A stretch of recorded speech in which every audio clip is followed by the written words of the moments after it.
প্রিয় বন্ধুরা, ভারতের মেঘালয় ও ত্রিপুরা রাজ্যের প্রাক্তন গভর্নর তথাগত রায় একটি বিবৃতি দিয়েছেন, যেটি হিন্দুস্তান টাইমস বাংলায় প্রকাশিত হয়েছে।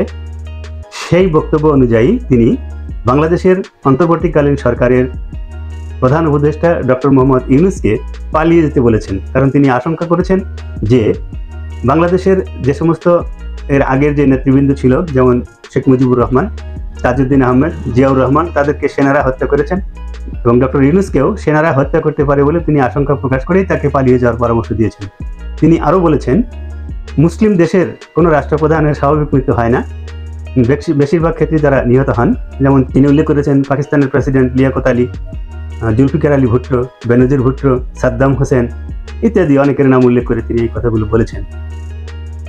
তো তার এই কথার প্রেক্ষিতে আমার মনে পড়ল, ভারতের যে সমস্ত রাজ্য অশিক্ষিত, মূর্খ, জঙ্গি, হিন্দু সাম্প্রদায়িক বিজেপির শাসনাধীনে পরিচালিত হয়, যেমন গুজরাট, যেমন উত্তরপ্রদেশ, ত্রিপুরা, এই বিজেপির প্রধান উপাস্য দেবতা হলো গরু। তাদের প্রধান পানীয় বোধ হয় গোচনা। কিন্তু আশ্চর্যের বিষয় হলো, ভারতের গো মাংস রপ্তানির যে রেকর্ড, তাতে কিন্তু তারা বিশ্বের দ্বিতীয়তম। অর্থাৎ গোবর গোচনা তারা খায় আর গরুর মাংস বিদেশে রপ্তানি করে। এইরকম একজন গোবর গোচনা খাওয়া লোকের মাথা থেকে এর চাইতে ভালো, এর চাইতে বেশি কিছু তো বের হওয়া আশা করা যায় না। মিস্টার তথাগত রায়, আপনি ছোটবেলাতে লেখাপড়ার যখন হাতেখড়ি হয় তখন থেকে জেনে আসছেন মহাভারত, রামায়ণ, গীতা এগুলো কি? মহাভারত অসংখ্য যুদ্ধ, বিগ্রহ, হত্যা, মৃত্যু এর কাহিনী। রামায়ণ এটি ভগবান রামচন্দ্র এবং রাক্ষস রাজা রাবণের ভিতরে অনুষ্ঠিত যুদ্ধ। কী কারণে সে যুদ্ধ অনুষ্ঠিত হয় সেটা অনেকেই জানেন। সেটি হচ্ছে ভগবান রামচন্দ্রের স্ত্রীকে রাক্ষসরাজ রাবণ অপহরণ করে নিয়ে গিয়ে তার হেরেমে বন্দী করে রেখেছিলেন, তাকে উদ্ধারের জন্য এই যুদ্ধ। এই যুদ্ধে কত শত লোক মারা যায়। রাবণের কণ্ঠে ধ্বনিত হয়, 1 লক্ষ পুত্র আমার 1.25 লক্ষ নাতি, কাউকে না রাখলেন রাম, বংশে দিতে বাতি। এত মৃত্যু সেখানে হয়েছে, এগুলি আপনি জানেন না, পড়েননি।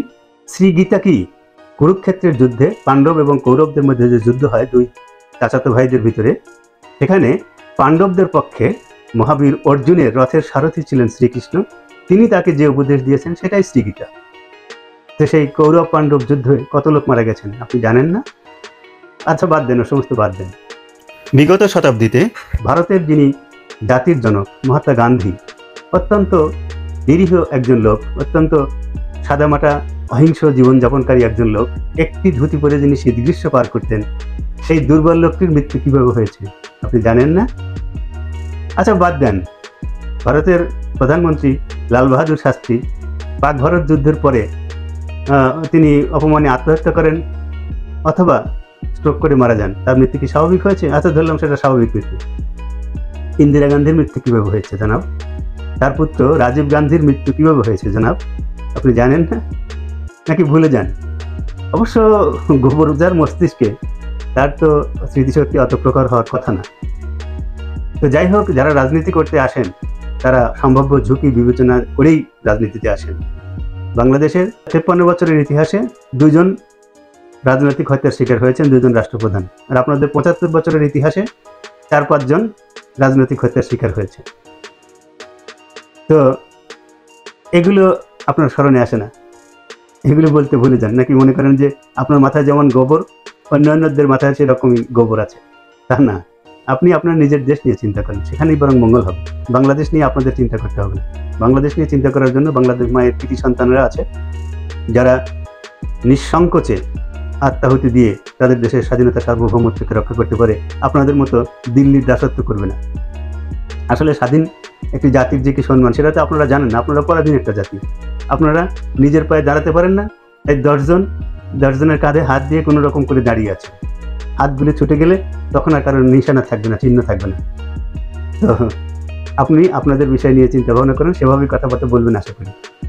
তো বন্ধুরা, ভিডিওটা যদি ভালো লাগে তবে দয়া করে একটি লাইক, কমেন্টস, শেয়ার করবেন এবং আমার ইউটিউব চ্যানেল ভাগাতে ভিজিট করে দয়া করে সাবস্ক্রাইব করবেন। সবাইকে অশেষ ধন্যবাদ।